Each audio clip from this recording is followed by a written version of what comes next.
Baik, itu dia tadi Pusat Pemberian Vaksin di Universiti Melaya bercakap dengan IPT ini sendiri. Sebenarnya bahasa itu adalah kira kata platform ataupun medan yang paling utama untuk kita berkomunikasi. Peradaban tamadun sendiri itu menyatakan kepentingan komunikasi dalam menyampaikan satu maklumat ke satu maklumat itu adalah satu perkara yang sangat-sangat penting.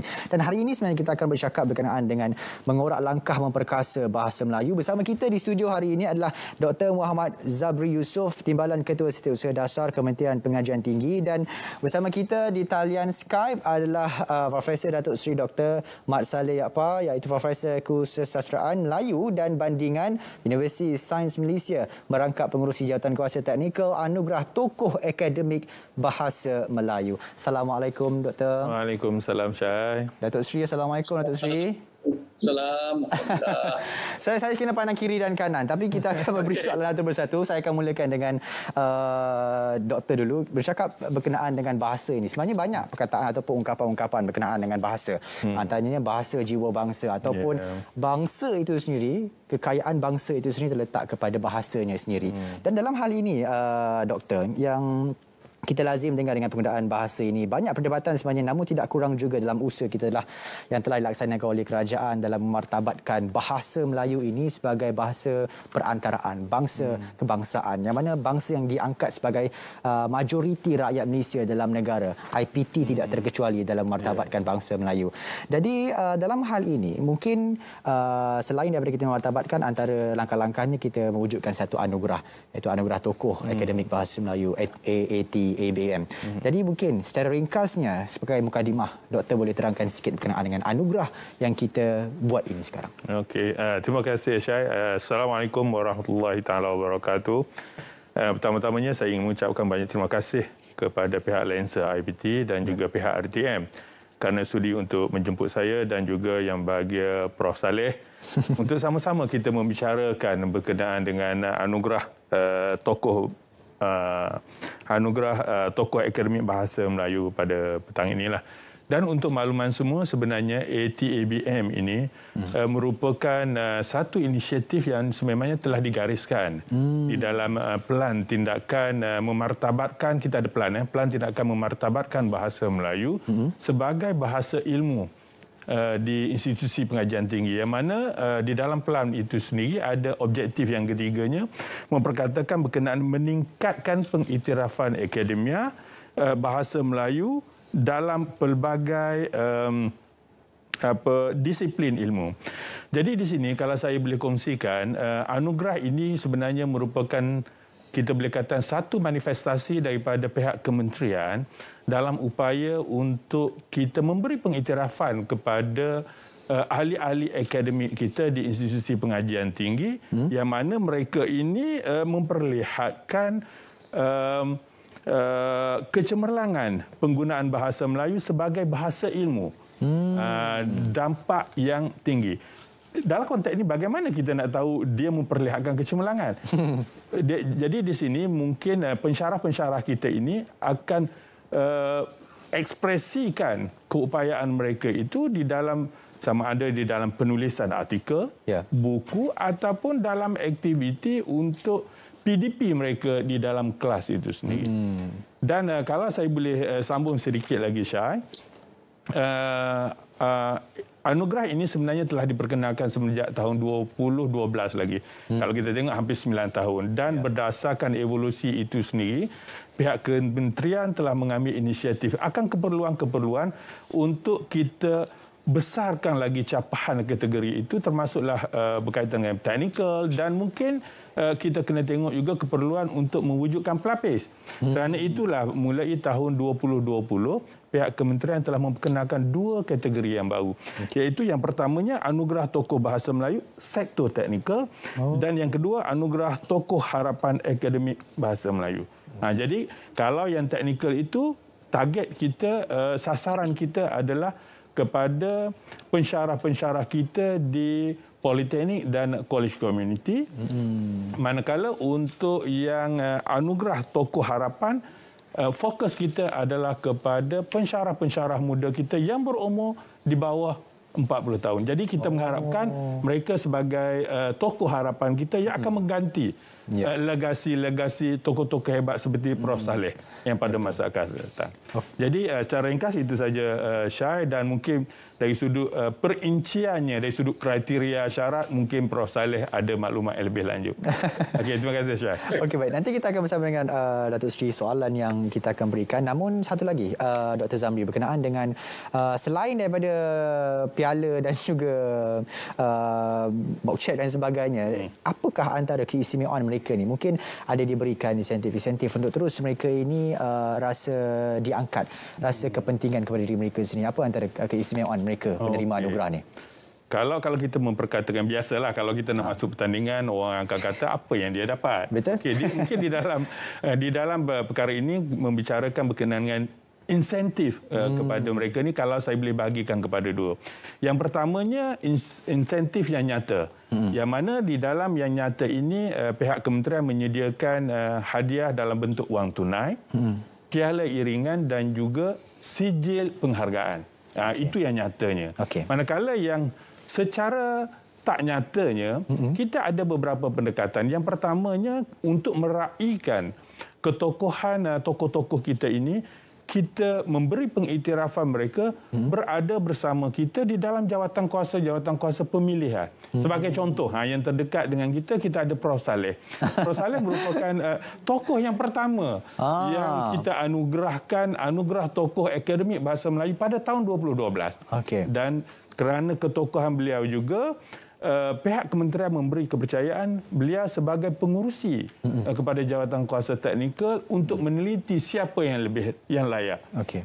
Dan kalau saya boleh nyatakan juga, selain daripada kita katakan meletakkan tokoh-tokoh tadi di dalam jawatan kuasa pemilihan, kita juga sebenarnya di peringkat Universiti Awam ataupun di peringkat kementerian sendiri, kita ada beberapa program.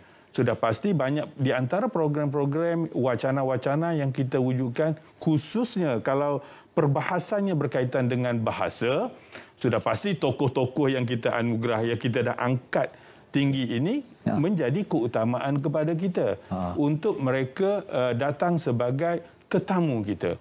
Dan di samping itu juga, kalau saya boleh sentuh satu lagi, pihak kementerian juga sentiasa daripada semasa ke semasa untuk memastikan tokoh-tokoh yang kita telah lantik ini, kita akan memberi peluang, kita akan jemput mereka untuk terlibat sama dalam kajian-kajian. Sudah pasti khususnya berkaitan dengan kemahiran yang ada pada mereka.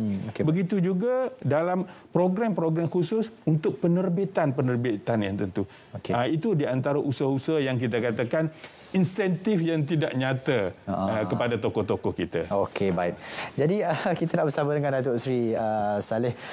Datuk Seri, mungkin Datuk Seri boleh ceritakan sikit macam yang Dr. Zamri ceritakan tadi. Antaranya sejarah Datuk Seri adalah pemegang atau penerima anugerah tokoh ini pada tahun 2012, iaitu penerima yang pertama. Jadi mungkin usaha pada dulu kala dan usaha pada kini mungkin agak berbeza. Dan mungkin apa antara kriteria kini yang boleh Datuk Seri ceritakan secara ringkas, mungkin daripada mereka ini sedang menonton Datuk Seri dan mereka sekarang ini sedang berharap untuk mendapatkan ataupun untuk menerima anugerah tokoh dan menjadikan Datuk Seri sendiri sebagai idola mereka. Silakan Datuk Seri.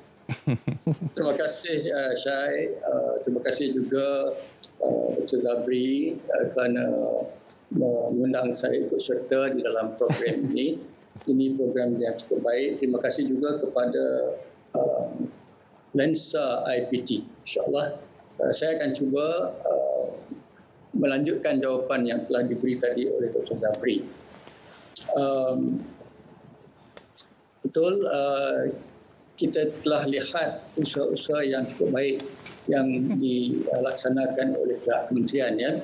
Jadi pada asasnya, kalau bertanya tentang syarat tadi, syarat pencalonan untuk anugerah tokoh akademik bahasa Melayu dan juga anugerah tokoh harapan bahasa Melayu tadi, itu satu kategori yang baru diperkenalkan, adalah terbuka khusus kepada ahli akademik warga negara Malaysia yang berkhidmat secara sepenuh masa di Universiti Awam kita.